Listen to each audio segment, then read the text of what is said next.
दोस्तों, मेरा नाम है कुमकुम बिनवाल। जिसका डर था, क्या बीजेपी का वो डर सही साबित होगा? दोस्तों, पहले और दूसरे चरण को मिलाकर 191 यानी कि 191 सीटों पर वोटिंग हो चुकी है। लेकिन जो खबरें आ रही हैं ग्राउंड से, वो डराने वाली हैं।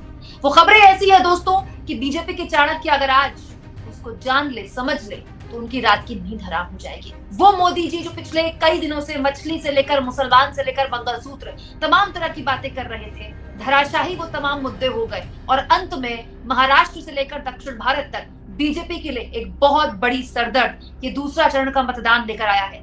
आखिर क्यों बीजेपी की गाड़ी 240 के आसपास कहीं सिमटती दिखाई दे रही है? बहुत ही गहराई से आज हम इस पर चर्चा करने वाले हैं। तो इस पूरे मुद्दे पर गहराई से बातचीत करने के लिए, जानकारी देने के लिए अनुराग चतुर्वेदी जी देश के बड़े पत्रकारों में से एक हैं, यूट्यूब के स्टार्स में से एक है और देश में कई सरकारों को आते जाते कवर करते, करीब से आइडियोलॉजीज आते जाते अनुराग जी ने देखा है। बहुत बहुत शुक्रिया अनुराग सर मेरे प्लेटफॉर्म में आने के लिए और अपना कीमती वक्त देने के लिए।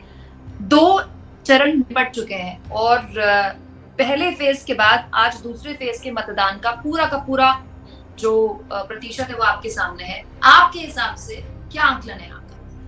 मुझे लगता है कि पहले चरण में जिस तरीके से जो मतदाताओं में सुस्ती थी, बाहर नहीं निकले थे, उसी को रिपीट हुआ है ये। और आप देखिएगा कि उत्तर प्रदेश और जो कि बहुत राजनीति के सक्रिय जगह है, बिहार, उत्तर प्रदेश और राजस्थान, यहाँ पर मतदाता खुल के सामने नहीं आए जिस तरीके से पिछले चुनाव में आते थे। और वो एक तरीके से 14 में देखिए, 19 में देखिए, उन्होंने आके जम के मतदान किया था और अपनी राय दिखाई थी कि जो उनकी पसंद थी। तो ये थोड़ी सी मुझे खतरे की घंटी अभी भी लग रही है। जो अभी की रूलिंग पार्टी है उसके अनुसार वोटिंग नहीं हो रहा है, या तो गर्मी बहुत पड़ रही है। राजस्थान में तो आज काफी जगह बारिश भी हुई और वहां पर लगता था कि इंद्रदेव ने भी मतदाताओं को थोड़ी मदद नहीं की। तो इस तरीके से और खास करके मुझे सबसे ज्यादा आश्चर्य हो रहा है महाराष्ट्र में, जहां पर कि मतदाता काफी बड़ी तादाद में निकलते थे। महाराष्ट्र के विदर्भ इलाके में और मराठवाड़ा में जहाँ आज मतदान था, वहां पर काफी गर्मी थी। लेकिन ये बहुत राजनीतिक रूप से बड़े ही सक्रिय निर्वाचन क्षेत्र थे। लेकिन गर्मी तो सर हमेशा ही रहती है ना, इसी महीने में चुनाव हुए हमेशा। मैं जानना चाहती हूँ, क्योंकि महाराष्ट्र का आपने जिक्र किया, हाल के सालों में सबसे ज्यादा तोड़फोड़ महाराष्ट्र में हुई। ये पहला चुनाव था जब 2 पार्टियां 4 बन गई। तो उस स्थिति में शिवसेना और शरद पवार, शिवसेना उद्धव ठाकरे की, एनसीपी शरद पवार की नए सिंबल के साथ चुनाव लड़ रही थी। क्या इसी वजह से एक बोरियत, थकावट थी, या फिर वोटर बाहर नहीं निकला? मतलब मैं जानना चाहती हूँ कि इतना कम वोटिंग प्रतिशत जो महाराष्ट्र में देखने को मिला, उसकी रीजन क्या थी? जबकि राजनीतिक सरगर्मी तो पूरी पिछले हर 6 महीने में तो खबरें महाराष्ट्र की थी, अब ये सरकार गिर गई, अब वो सरकार गिर गई, अब इसकी सरकार बन गई, अब उसकी सरकार बन गई। तो फिर वोटर क्यों इतना उदास है? वोटर को लगा कि उसको चीट किया गया है। उसको जो उसके जिनको उसने चुना था वो उसके साथ नहीं रहे। उसके साथ अगर जैसे मराठी उद्धव ठाकरे, और ये जिस शब्द को काम में लेते हैं, विश्वासघात किया गया, उसकी पीठ पे छुरा मारा गया। और मुझे ऐसा लगता है कि अभी बहुत सारे वोटर न तो इंडिया गठबंधन के साथ में उनका लगाव है, न ही एनडीए के साथ में लगाव है। तो ये थोड़ी सी जो रुखाई आई है मतदाताओं में, क्योंकि उनकी जो समस्याएं हैं, जो ये इलाके हैं, इनमें किसान सबसे ज्यादा क्या उनकी संख्या है। अगर आप हिंगोली को देखेंगे, परभणी को देखेंगे, वर्धा को देखेंगे, अमरावती को देखेंगे, तो यहाँ पर सबसे ज्यादा किसान आत्महत्याएं करते हैं, उनके ऊपर कर्जा है। दूसरा, अमरावती जैसे जो जगह है जहाँ पे कि नवनीत राणा चुनाव लड़ रही है, जो कि काफी एक सेलिब्रिटी टाइप उनकी हैसियत हो गई है। वो जब पहली बार चुनाव लड़ी थी तो वो निर्दलीय रूप में जीती थी और उनको विपक्ष के दलों ने, और वो उनको ये माना गया था वो बाबा रामदेव की उम्मीदवार हैं, और बाबा जी का जो फैला हुआ है, उन्होंने उनको वहां से अपनी ताकत दिखाई थी और चुनाव जिता दिया था। लेकिन इस बार वहीं के और एनडीए के ही जो विधायक हैं, बच्चू कडू, उनकी पार्टी जो प्रहार पार्टी कहलाती है, उसके 2 एमएलए भी वहां से हैं और उन्होंने अपना एक उम्मीदवार निर्दलीय भी लड़ दिया है। तो अभी निर्दलीय का चुनाव जीतना अमरावती में या और जगह भी, जिसको मराठी में बंडखोरी कहते हैं, विद्रोह होना, क्योंकि हर पार्टी के अब 2-2, 3-3 उम्मीदवार हो गए और कुल मिला के उम्मीदवारों की संख्या भी इतनी ज्यादा बढ़ गई कि हर राजनीतिक दल के लिए बहुत मुश्किल हो गई कि वो किसका समर्थन करें, किसको वोट दें। अभी जैसे नासिक का मामला देखिए, नासिक में जो अभी वर्तमान विधायक हैं वो शिवसेना शिंदे पार्टी के हैं, गौडसे करके, और वहां से महाराष्ट्र के एक बड़े ताकतवर जो पिछड़े नेता है छगन भुजबल, वो भी चुनाव लड़ना चाहते थे। तो अब ये तय हुआ कि इन दोनों की लड़ाई में इन दोनों को ही टिकट नहीं दिया जाएगा, किसी तीसरे को दिया जाएगा। अब वो जो तीसरा होगा वो 10-15 दिन में कौन सा कमाल कर लेगा। तो मुझे लगता है कि उदासीनता जो है वो हमारे यहाँ की जो राजनीतिक घटनाएं घट रही हैं, जिस तरीके से राजनीतिक बेहया हो गई, जिस तरीके से उम्मीदवार, मंत्री और विधायक बिक गए, लेकिन जनता बिकने को तैयार नहीं है। ये जनता वर्सेस मतदान भी हो रहा है और ये उदासीनता का सबसे बड़ा कारण है। तो ये इसका फायदा और नुकसान किसको पॉलिटिकली होगा सर? पॉलिटिकली तो मुझे ऐसा लगता है कि ये खंडित होगा। मैं अभी ऐसा नहीं कह सकता कि ये बहुत ही ज्यादा एक तरफा हो जाएगा, लेकिन भारतीय जनता पार्टी 34 सीटों पे चुनाव लड़ रही है महाराष्ट्र में, जबकि शिवसेना, जिसको कि पिछले चुनाव में ये दोनों साथ लड़े थे, शिवसेना और भारतीय जनता पार्टी, तो शिवसेना को, शिंदे पार्टी को केवल इस बार 8 या 10 सीटें ही दी गई है। अजीत दादा पवार की पार्टी को भी कम सीटें दी गई है। तो भारतीय जनता पार्टी इस समय बड़ी दादा के रूप में महाराष्ट्र में अपनी उपस्थिति दिखा रही है, जबकि शरद पवार और उद्धव ठाकरे की पार्टियों, जिनका वो भी एक विभाजन के अभिशप्त है, उनको भी विभाजन की मार झेलनी पड़ी है, तो वो लोगों ने अपनी हिस्सेदारी बड़ी ली है इंडिया गठबंधन में, जबकि शिवसेना ने, शिंदे गुट और अजीत दादा गुट ने कम हिस्सा मिला है उनको। तो ऐसी स्थिति में मतदाता बड़ा अचंभे में है कि असली राजनीति क्या हो रही है, तो वो विमुख हो गया है। मुझे ऐसा लग रहा है कि ज्यादातर जो मुद्दे हैं, क्योंकि अभी तक एक ही व्यक्ति को लेके चुनाव लड़ा जा रहा है, 400 पार का नारा दिया जा रहा है, तो वो लहर थोड़ी विंध्याचल के पार आके थोड़ी धीमी पड़ गई है, दिखाई नहीं दे रही है। उत्तर प्रदेश में भी ऐसा ही लग रहा है, राजस्थान में भी, जहाँ मैं कल लौट के आया हूँ, वहां पे भी ऐसा ही लग रहा है। तो मतदाता बोल नहीं रहा है, लेकिन मतदान केंद्र पे आ भी नहीं। मतलब आप मानते हैं उत्साहहीन चुनाव? उत्साहहीन, मुद्दाहीन, और मुझे ये भी लगता है कि ये जो है एक ही पार्टी के द्वारा बहुत खर्चालू चुनाव है, वही दिखाई देती है अखबार में भी, टीवी में भी, गोदी मीडिया में भी, अंग्रेजी मीडिया में भी। तो ऐसी स्थिति में क्या हो रहा है कि मतदाता एक जो नैरेटिव्स है जो गढ़े जा रहे हैं, उनको थोड़ा देख देख के थोड़ा सा परेशान हो गया है, क्योंकि एक रास्ता जो होती है वो जीवन को बोरियत पैदा करती है।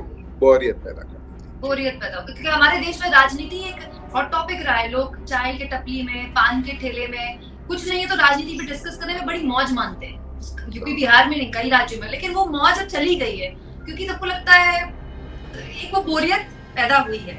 तो इससे आगे बढ़कर, क्योंकि महाराष्ट्र पर आपने इतनी गहराई से बात की अनुराग जी, मैं जानना चाहती हूँ कि महाराष्ट्र के आगे बढ़कर दक्षिण का जो सपना बीजेपी लेकर चल रही थी, कर्नाटक की आज 14 सीटों पर मतदान हो गया, केरला की सारी 20 सीटों पर मतदान हो चुका है, तमिलनाडु की सभी सीटों पर मतदान हो चुका है, 39 सीटों पर। तो दक्षिण भारत से जो बीजेपी उम्मीद पाल रही थी, क्या उसकी उम्मीद पूरी होती दिखाई दे रही है? क्योंकि अब लगभग आप कह सकते हैं कि हम दक्षिण भारत के कुछ राज्यों में इस तरह से वोटिंग हुई, तो हम थोड़ा आकलन तो कर सकते हैं एटलीस्ट। मुझे लगता है दक्षिण भारत की यात्रा अभी भी भारतीय जनता पार्टी के लिए दुस्वप्न है। उनका सपना जो है, क्योंकि दक्षिण में अभी भी भारतीय जनता पार्टी को एक हिंदी भाषी क्षेत्र की पार्टी माना जाता है, और एक जो उनका धर्म के प्रति बहुत जो ज्यादा आग्रह है, वो केरल, तमिलनाडु, आंध्र प्रदेश और थोड़े हद तक कर्नाटक भी, क्योंकि कर्नाटक उनका गेटवे था भारतीय जनता पार्टी के लिए, पहला एक राज्य था जहाँ पे कि उन्होंने गजब की तैयारी के साथ में, और अभी भी बेंगलोर शहर जो है उसमें विधानसभा के चुनाव में भारतीय जनता पार्टी के सभी विधानसभा एमएलए चुने गए थे और वहाँ के एमपी भी उनके लिए हैं। लेकिन अब जैसे मान लीजिए येदुरप्पा है, येदुरप्पा के बेटे के खिलाफ ईश्वरप्पा जो उनके उप मुख्यमंत्री थे वो चुनाव में उतर आए हैं और वो कह रहे हैं कि मैं दूसरी पार्टी भी ज्वाइन नहीं करूंगा, मैं केवल भारतीय जनता पार्टी के रिबेल के रूप में लड़ूंगा और अगर जीत गया तो फिर मैं भारतीय जनता पार्टी में फिर चला जाऊंगा। तो ऐसी स्थिति, तो कर्नाटक में भी जो मैंगलोर है, जो कोस्टल एरिया है, वहां पे भारतीय जनता पार्टी ने काफी अपने धार्मिक उन्माद के मुद्दे को लेके, हिंदू मुसलमान के मुद्दे को लेके, लव जिहाद के मुद्दे को लेके और हिजाब के मुद्दे को लेके काफी वो किया था। और अभी आप देख रहे हैं कि जो आरक्षण की मुस्लिमों को आरक्षण देने की का जो मुद्दा उठा था उसको भी भारतीय जनता पार्टी के नेता, तो कर्नाटक में देवेगौड़ा जो कि उनके साथ में भारतीय जनता पार्टी के अभी सहयोगी हैं और देवेगौड़ा एक बड़ी जाति के वहाँ पे लिंगायत और इनमें झगड़ा है या एक तरीके से ये प्रमुख डोमिनेंट पार्टियां हैं। तो इस स्थिति में भारतीय जनता पार्टी न तो जाति समीकरण दक्षिण में बना पाई दक्षिण में और न उनके लिए उन मुद्दों को अपना बना पाई। मोदी फैक्टर, अनुराग सर, मोदी फैक्टर मुझे लगता है कि तमिलनाडु में उन्होंने काफी विश्वास उनको लगता है कि, लेकिन कोयम्बटूर और कन्याकुमारी, पहले मैं सुन रहा था कि नागरकोइल जो कॉन्स्टिट्यूएंसी है वहां से मोदी खुद चुनाव लड़ना चाहते हैं क्योंकि वहां पर काफी केवट जाति के और पिछड़ी जातियों का बड़ा वर्चस्व है। लेकिन द्रविड़ राजनीति जो है और जो मोदी जी के का जो आरएसएस है उनकी राजनीति आर्य और द्रविड़ कॉन्फ्लिक्ट में फंसी हुई है। तो सर अगर दक्षिण भारत में कुछ गेन नहीं हो रहा है और उत्तर भारत का वोटर निकल नहीं रहा है उतने उत्साह से, जैसे 2014 में उत्साह था ना कि मोदी जी को लाना है और 2019 में उत्साह था कि मोदी जी को तो दोबारा सत्ता देनी है, देश की सुरक्षा का सवाल है, ऐसा कोई उत्साह हिंदी बेल्ट में नहीं दिखाई दे रहा है, तो वो जो वोटों का अगर नुकसान है हिंदी बेल्ट से तो भरपाई कहां से? मुझे लगता है कि गणित जो है वो भारतीय जनता पार्टी के पक्ष में नहीं दिख रही है, क्योंकि अगर आप माइनस प्लस को समझते हैं तो मान लीजिए राजस्थान में 25 में से 25 सीटें आई थी, तो कांग्रेस को तो खोने के लिए एक भी सीट नहीं है, पाने के लिए जो है वो कुछ सीटें हैं। और जैसे जैसे भारतीय जनता पार्टी की सीटें इन हिंदी भाषी क्षेत्रों में घटेंगी, अगर आप देखेंगे तो अभी जैसे त्रिपुरा में बहुत ज्यादा मतदान हुआ है क्योंकि त्रिपुरा में भारतीय जनता पार्टी आज भी लोकप्रिय बनी हुई है। तो राजस्थान में वोट जहां पर की भारतीय जनता पार्टी के पक्ष में सीटें नहीं है, वहां पे काफी वोटिंग हुआ है, बांसवाड़ा में, डूंगरपुर में और बाड़मेर में, जहां पे की विरोधी जीतने वाले। तो ये एक मुझे लगता है कि ब्रॉडली इंडिकेशन ये है कि दूसरा चरण भी भारतीय जनता पार्टी के लिए अच्छा नहीं है। मतलब पहले चरण में और दूसरे चरण में आप नुकसान देख रहे हैं बीजेपी के लिए? बीजेपी के लिए जो शुरुआत, जो स्टार्टअप होती है, जैसे जब 100 मीटर्स की स्प्रिंट वो होती है या 1000 मीटर की जो लंबी मैराथन दौड़ होती है, तो उसमें आपको जो दौड़ने वाले होते हैं उनको आगे तो रहना पड़ता है, लेकिन भारतीय जनता पार्टी पिछड़े। और यही कारण है कि बुद्धिजीवी ये कई जिनसे मैंने बातचीत की वो ये मानते हैं कि मोदी जी के जो गोल बिगड़ रहे हैं उसका एक कारण यह है कि मतदान उतना नहीं हो रहा, चीजें उनके अनुसार नहीं चल रही, डबल इंजन में से अभी एक भी इंजन शुरू नहीं हुआ है। तो ऐसी स्थिति में मुझे लगता है कि भारतीय जनता पार्टी के लिए थोड़ी सी मुश्किल की शुरुआत हुई है। मैं इसको पूरी मुश्किल नहीं मानता। सर फर्स्ट फेज में और सेकंड फेज में अगर आप टोटल मिला लें तो 191 सीट्स पर मतदान हो चुका है। बिहार को लेकर आप क्या भविष्यवाणी करने वाले हैं? क्योंकि जितनी तोड़फोड़ महाराष्ट्र में हुई उससे कम नहीं हुई, वहां तो पूरा का पूरा गठबंधन ही बदल के नीतीश जी इधर आ गए और बहुत सारी बातें भी हुई। तो बिहार में क्या उतना गेन, जिसके लिए कहते हैं कि बीजेपी ने जहर का घूंट लोकसभा चुनाव के लिए ही पिया, तो वो वर्थ हो रहा है क्या? वहाँ बड़ी मुश्किल है, क्योंकि मुझे जो सूचनाएं मिल रही हैं उसके अनुसार नीतीश कुमार ने उतने खुले मन से भारतीय जनता पार्टी को मदद नहीं की है, क्योंकि जो अशोक चौधरी जो उनके मंत्रिमंडल में एक बड़े मंत्री थे, उनकी बेटी को जो कि LSR से पढ़ी है उसको उन्होंने टिकट दिया और वो टिकट जो है वो चिराग पासवान की पार्टी से मिला। तो नीतीश कुमार जी ने ये कहा बताते हैं कि अब आप एमएलसी भी उन्हीं की पार्टी से चुन लीजिए। इसी तरीके से जो जीतन मांझी है, क्योंकि वहाँ पुराने झगड़े, ईगो के सवाल, क्योंकि राजनीति के खिलाड़ी तो वही हैं, उनके रोल बदल जाने से उनकी भूमिकाएं नहीं बदलती है। ये हमें समझना पड़ेगा कि मान लीजिए उद्धव ठाकरे और एकनाथ शिंदे और अजीत दादा जो थे वो क्या काम करते थे? वो राजनीति का संगठन नहीं करते थे, वो ज्यादातर इन पार्टियों के लिए पैसा उगाते थे और इसे फंडिंग जिसको कहेंगे, तो वो फंडिंग करते थे, उसको खर्चा करते थे। तो मैनेजर्स अगर ये मानने लगते हैं कि हमारे पास में मिल्कियत है, तो ये कई बार उससे द्वंद्व पैदा हो जाता है, दुविधा पैदा हो जाती है। इसी तरीके से जो उपेंद्र कुशवाहा है, जीतन राम मांझी है, रामविलास पासवान के बेटे हैं, उनके और नीतीश कुमार के जो केमिस्ट्री है, जो झगड़े फसाद है, वो कई साल से चल रहे हैं। तो ऐसी स्थिति में 3-4 महीने में वो एक हो जाएंगे, केमिस्ट्री मिल जाएगी। क्योंकि अगर आप देखेंगे कि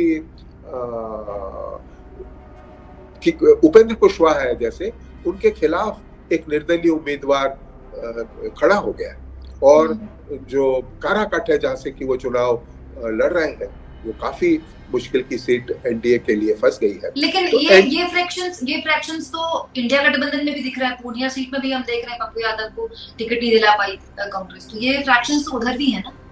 वो तो है, उनकी तो जननी है वो।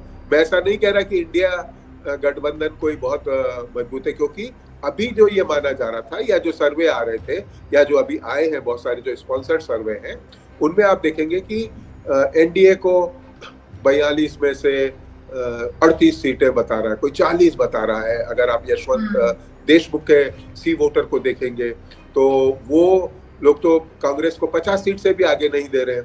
तो ऐसी स्थिति में ये जो फ्रिक्शंस है, जैसे मान लीजिए अभी कोई भी मीडिया ये महाराष्ट्र में अमरावती में एनडीए पार्टी के ही उम्मीदवार अपने बीजेपी के उम्मीदवार के खिलाफ खड़े हो गए, ये कोई बता ही नहीं रहा। आज आप देखिए कि अगर अमरावती में शुरू में जो वोट गिरा, अब वहां से जो तस्वीरें आ रही हैं, या आप बिहार से भी जो सब तस्वीरें आ रही हैं, उसमें ये आ रहा है कि आज जैसे अश्विन चौबे ने अभी कुछ वीडियो डाले थे कि भारतीय जनता पार्टी के जो केंद्र, जो मतदान केंद्र है, वहां पे एक भी आदमी नहीं है।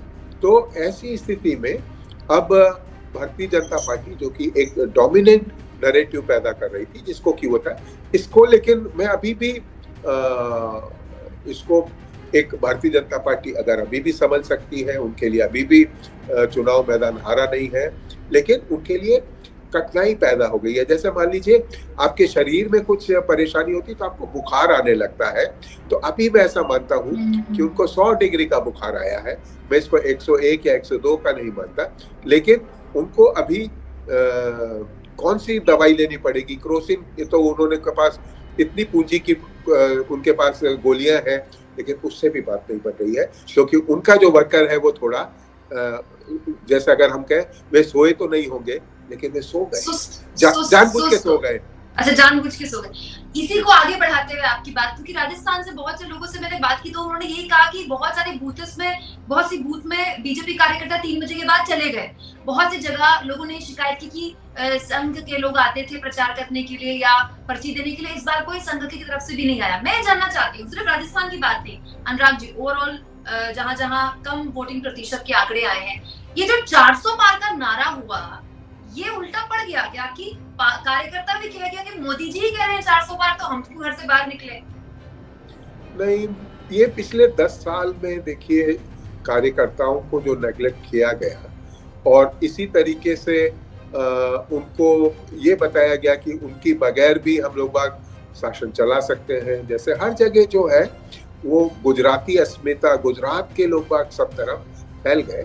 और दूसरा ऐसा हुआ, मुझे ऐसा लगता है कि जो आरएसएस का वर्कर था, उसको लगा कि हमारे मुद्दे तो पूरे हो गए, राम जन्मभूमि में मंदिर बन गया, 370 हट गई, कॉमन सिविल कोड आ ही रहा है, तो उनकी जो आइडियोलॉजिकल जो इच्छाएं थी वो तो पूरी हो गई। अब उनके लिए भारत की ट्रिलियन इकोनॉमी बन जाएगी या और जो मुद्दे हैं, तो वो उनको उतने रुचिकर नहीं लग रहे हैं। अगर इसीलिए आप देख रहे होंगे कि अब जो नैरेटिव प्रधानमंत्री जी और भारतीय जनता पार्टी के नेता कर रहे हैं वो सांप्रदायिक कर रहे हैं, धार्मिक कर रहे हैं, क्योंकि आरएसएस को ये लग गया है कि अगर हम लोग सत्ता में नहीं आए तो हम अपना 2025 में अपना शताब्दी वर्ष अच्छी तरीके से नहीं मना पाएंगे। तो यह उनकी चिंता है। और 400 के नारे से यह हुआ कि पिछड़ों को और दलितों को विशेषकर ये संदेश गया कि वे कि भारतीय जनता पार्टी संविधान बदलना चाहती। तो बीजेपी के कई प्रत्याशियों की तरफ से बयान आए, तो ये डाउन परकुलेट हो गया कि ये संविधान बदलना चाहते हैं, और ये भारतीय जनता पार्टी को थोड़ा उल्टा पड़ गया। चलिए, मैं अब ज्यादा वक्त नहीं लूंगी आपका। आखिरी एक सवाल तो आखिरी मैं लूंगी आपसे जी। फर्स्ट और सेकंड फेजेस मिला के 191 सीट्स पर सील लॉक हो चुकी है, ईवीएम लॉक हो चुकी है। आपका आंकलन क्या कहता है? इतनी सरकारें आपने अपने सामने आती जाती देखी है। मुझे लगता है देखिए कि अभी भी पहले और दूसरे चरण में इंडिया गठबंधन आगे है, क्योंकि ये जो सीटें जहाँ पे चुनाव हुए हैं उनमें तमिलनाडु और केरल है। केरल और तमिलनाडु में विपक्ष की पार्टियों का शुरू से दबदबा रहा है। वहाँ की 40-42 सीटें हैं, केरल की 20 सीटें हैं। अगर भारतीय जनता पार्टी तो 70 में से इन सीटों में नगण्य है, दिखाई नहीं देती है। तो उनकी जो हाजिरी होगी, जो उपस्थिति होगी, वो धीरे धीरे उनके पास में चीजें आएंगी। जैसे मान लीजिए वेस्टर्न यूपी आज हुआ है, मेरठ में 2 बार, ये बागपत और इधर 2-2 चरणों में चुनाव किए गए हैं। वेस्ट बंगाल में जैसे हुआ है, वेस्ट बंगाल में भारतीय जनता पार्टी को काफी आशाएं हैं, उम्मीद है। तो ऐसी स्थिति में मुझे लगता है अभी भी आज की तारीख में भी इंडिया गठबंधन आगे है, लेकिन अब इंडिया गठबंधन के लिए वो जगह समाप्त हो गई है जहाँ पे कि उनको बढ़त दिखाई देती थी।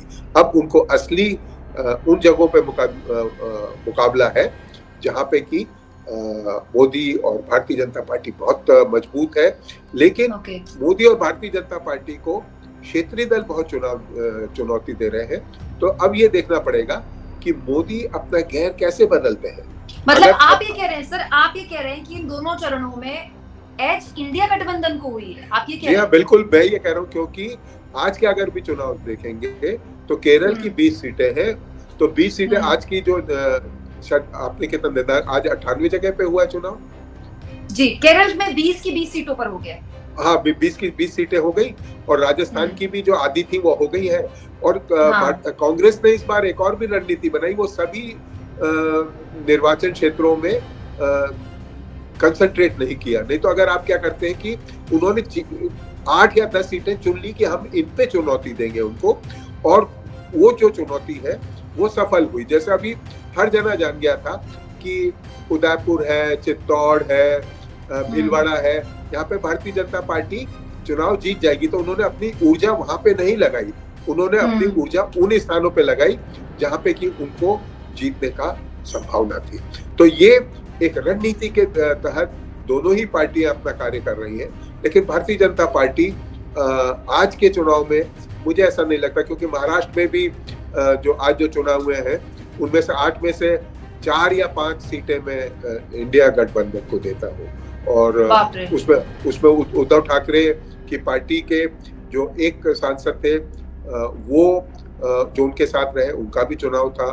परभणी और हिंगोली, ये उनके वो जीतने वाले हैं। और जो 20-22 सीटें जो इंडिया पार्टी को मानी जा रही है वो काफी मजबूती से। और अमरावती में मैं आज आपके दर्शकों को ये बता देना चाहता हूँ कि नवनीत राणा चुनाव हार रही है, वो बुरी तरीके से। वो मुझे तो आश्चर्य नहीं होगा अगर वो तीसरे नंबर पे, क्योंकि इसीलिए वो कह रही थी कि कोई मोदी लहर नहीं है। मोदी लहर वो समझ गई थी, क्योंकि लहर होती है वो दिखती है। देखिए, ऐसा नहीं है कि लहर है वो छुपती है। लहर जैसे हम पत्रकारिता में करते हैं तो हमारी गलतियां छुपती नहीं, छपती हैं। तो वैसे ही लहर आपको दिखाई नहीं देती है। लेकिन बच्चन जी ने तो लिखा भी था, आज लहरों का निमंत्रण तीर पर कैसे रहूं मैं। तो मुझे लगता है कि ये लहरों का निमंत्रण फिलहाल इंडिया गठबंधन के लिए लग रहा है। महाराष्ट्र की मैं जहां तक बात करता हूँ, क्योंकि महाराष्ट्र में विंध्याचल के पार की राजनीति अलग है। मैं ये बात उत्तर प्रदेश के लिए नहीं करता, बिहार के लिए नहीं करता, क्योंकि हमें अपने जो दर्शक हैं उनकी राजनीतिक बुद्धि को एकदम कम करके नहीं आना चाहिए, उनका सम्मान करना चाहिए। और मैं मानता हूँ कि राजनीति बदलाव की तरफ झुकी हुई लग रही है, लेकिन बदल गई है, ये नहीं करना। ये अनुराग जी, आपने जो भविष्यवाणी कर दी है, ये बीजेपी के चाणक्य आपको सुनकर सो नहीं पाएंगे आज रात। आपने नवनीत राणा सहित कई लोगों की आज की नींद जो है, आज की रात जो है खराब कर दी है। बहुत बहुत शुक्रिया, आप जुड़े मेरे साथ। Thank you so much sir. Thanks.